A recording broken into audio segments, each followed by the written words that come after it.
আজকে ঘুম থেকে উঠেই এখন কটা বাজে জানো?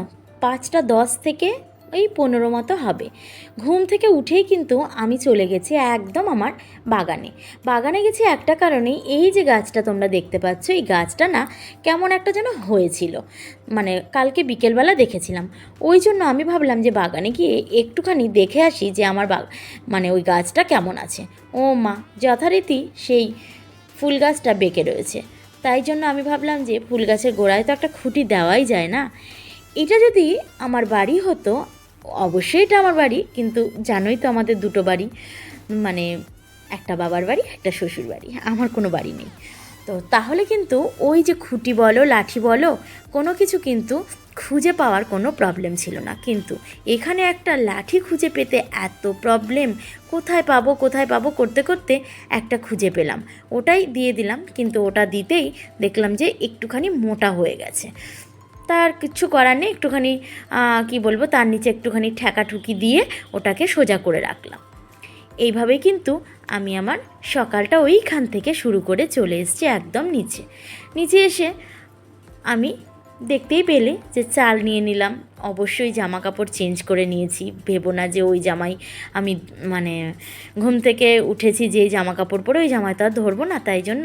আর ভাতটা কিন্তু আজকে একবারে বসিয়ে দিয়েছি, মানে আমি চাইছিলাম যেন রাত্রেবেলা কোনো ঝামেলা না থাক, রাত্রেবেলা যদি অল্প কিছু ভাত থাকে তাতেও চলবে। আমি একেবারে বলতে পারো রাতের জন্য আমি করে রাখছি, আলাদা করে রাখবো, তাতে করে যদি তোমার ভালো থাকে ভালো, অবশ্যই ভালো থাকবে, ফ্রিজে রেখে দেবো। আর তারপরে এখানে তো এই যে উনুনটা দেখতে পাচ্ছ, এখানের তো কাজকর্ম এখনও সারা হয়নি, মানে আমার চা করা হয়নি। চা তো আর এমনি এমনি করা যায় না, তার আগে তো ওভেনটাকে একটুখানি মুছতে হবে নাকি। যেমন আমার মাকে দেখতাম বাসি উনুন কিন্তু আগে ন্যাতা দিত। আমাদের যেহেতু গ্রামে বাড়ি, আমাদের বাড়িতে কিন্তু উনুন আছে, তো এখনও আছে, আমার বৌদি রান্না করে। আর ঘরে যখন ওরা ঘরে রান্না করে অ্যাকচুয়ালি রাত্রেবেলার দিকে, রাত্রে যদি কিছু দরকার হয় তাহলে ঘরে করে, আর সারাদিন দিনের বেলা তোমার বাইরেই করতে থাকে। অনেক কাঠ খড়ি সব কিছু আছে, তাই জন্য। কালো কড়াইটাকে দেখে কেউ কিছু মনে করো না, সকাল সকাল আমি কালো কড়াই নিয়ে হাজির হয়েছি বলে। এবারে ভাবছি চাটা একটু পরে করি, আগে ডালটা বসিয়ে দিই, কারণ বাবু খাবে। তারপরে যদি ডাল ভাতটা সকালবেলা রান্না করি কিংবা রুটি যাই করি না কেন, তাহলে না আমার একটু চাপটা কম থাকে, যেহেতু এখন সব কাজ নিজেকে একা একাই করতে হয়। একা একা কাজ করতে হয় বলে আমি তোমাদেরকে বারবার করে বলছি, আমার কোনো সমস্যা হচ্ছে না এখনও পর্যন্ত, কিন্তু একটা সত্যি হেল্পিং হ্যান্ডের ভীষণ প্রয়োজন। অনেক খোঁজাখুঁজি চলছে, কিন্তু খুঁজে আর পাচ্ছি না। অনেককে বলাও হয়েছে। অ্যাকচুয়ালি কি জানো, নিজে যদি বাড়ির বাইরে না যেতে পারি তাহলে যাকেই বলি না কেন হয়তো মনে থাকে না ওদের, কিংবা লোক খুঁজে পায় না, এই হচ্ছে ব্যাপার। তো দেখি, যদি খুঁজে পাই খুবই ভালো, খুব প্রয়োজন। অন্তত আমার সবকটা ঘর ঝাঁট দিয়ে মুছে, সিঁড়ি ঝাঁট দিয়ে, ছাদটাকে একটু ঝাঁট দিয়ে দিলে আমার অনেকটা এগোয় আর কি। তো দেখো ডাল, এই কৌটোটার মধ্যে না ডাল একদম অল্প একটু ছিল, তো ওই ডালটুকু আমি ভাবলাম যে পুরোটাই নিয়ে নিই, কিন্তু আমার মাকে দেখতাম কি কাপ মেপে মেপে ডাল নিত, তো আমিও সেই প্রসেস শুরু করলাম। তো কাপ মেপে মেপে নিলে না ডাল একদম ফেলা যায় না, না হলে কোনো আন্দাজ বুঝি না ডাল কিন্তু একটু বেশি হয়ে যায়, আর বাসির জিনিস খেতে চায় না কেউই। তো ডালটাকে আজকে ভাবছি ভেজে করব। ভেজে ডাল খেলে নাকি অম্বল হয় এইসব শুনছিলাম, তো কাঁচা কাঁচাও করি, কিন্তু আজকে ভেজে করলাম। আর এদিকে মাছ নিয়ে নিচ্ছি আজকে রান্নার মতো, আর কালকের জন্য, কিংবা কালকে যদি না করি পরশু দিনের জন্য আমি ফ্রিজে তুলে রাখবো। আর দেখো এখানেই সুইজারল্যান্ড তৈরি হয়ে গেছে, সব মাছগুলোর মধ্যে একদম বরফ হয়ে গেছে। আর এইদিকে জামা কাপড়গুলো কাচতে হবে, অমিত এসেছে। ওর শুধুমাত্র যে ওর জামা কাপড় কাচাটাই দেখাচ্ছি তা নয়, অনেক জামা কাপড় কিন্তু হয়ে রয়েছে। এবারে চারিদিকের কাজকর্ম করে ওইগুলো আমি এমনিতে কাচা ধোয়াটা একটুখানি কম পারি ভালো করতে।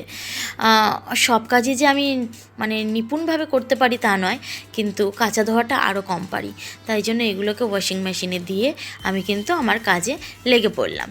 কেন কি অনেক বেলা হয়ে গেছে জানো, এখনও কিন্তু ঘরের কাজকর্ম সারতে পারিনি।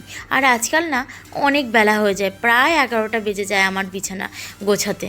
যে বিছানা 8টার মধ্যে আমার পুরো কমপ্লিট হয়ে যেত, সেই বিছানা তুলতে নাকি এখন 11টা বাজে। অ্যাকচুয়ালি কি জানো তো, ঘরের কাজ যদি আমি আগে সারি তাহলে কিন্তু রান্নাঘরের কাজ পরে করতে হবে। আর রান্নাটা হয়ে যাওয়া মানে মনে হয় যেন অনেকটা কাজ কিন্তু এগিয়ে এসছে। আর বাবু পুজো দিয়ে দিচ্ছে, তাতে করে আমার আরও সুবিধা হবে। তো বাবুকে বললে একটু একটু শোনে। আমি জানলাগুলো খুলছি বটে, কিন্তু জানলাগুলো বেশিক্ষণ খোলা থাকবে না। আমি শুনেছি যে জানলা দরজা খুলে রাখলে পজিটিভ এনার্জি কাজ করে, কিন্তু জানলা দরজা খুলে রাখলে যেমন পজিটিভ এনার্জি কাজ করে, তেমনি কিন্তু অনেক রোদ হয়। সেটাও কি দেখবো বলো? রোদের তাপে তাপে শেষ, আর পুরো তাপটা ঘরে চলে আসে। ওই জন্য আমি অত বেশি জানলা খুলতে চাই না। কিন্তু যেহেতু অমিত এসেছে, চারিদিক খুলে, আর ওর আবার ভালো লাগে বাইরের আলো বাতাস ঘরে ঢুকলে, কিন্তু আমার ভালো লাগে যে ঘরটা জানলা বন্ধ থাকবে, ঘরটা ঠান্ডা থাকবে, এটা আমার মনে হয়। কিন্তু ওদেরটাও ঠিক আর আমারটাও ঠিক বলে আমার মনে হয়।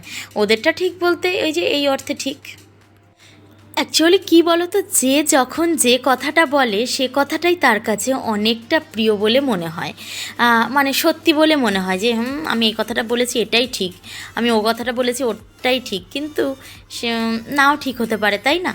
তো দেখো, আমার কিন্তু বিছানাটা গোছানো হয়ে গেছে, এভাবেই গুছিয়ে নিলাম। আর এই চাদরটাই কিন্তু পাতা রইল। রোজ রোজ চাদর আমি কোনো দিনও পাল্টাই না। তোমরা হয়তো কেউ পাল্টে থাকলেও থাকতে পারো, কিন্তু আমি পাল্টাই না। ওই সপ্তাহে 1 দিন কিংবা 2 দিন এইভাবেই কিন্তু আমি চাদর চেঞ্জ করে থাকি।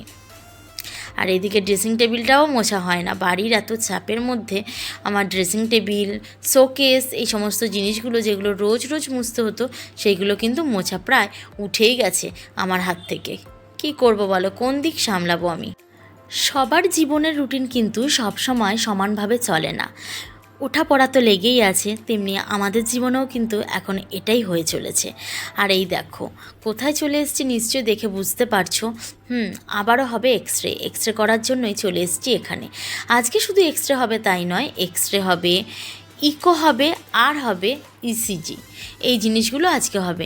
এটা মনে হয় ইকো হচ্ছে, তাই না? তোমরা কারা কারা জানো বলো তো? আমি সামনেই ছিলাম, কিন্তু যেহেতু 3টে জিনিস একসাথে হয়েছে ওই জন্য কিন্তু আমি বুঝতে পারছি না কী অবস্থা। না কত তার ফার দিয়ে একটা জেল লাগিয়ে কি করে যেন এই পরীক্ষাগুলো করছিল, দেখছিলাম।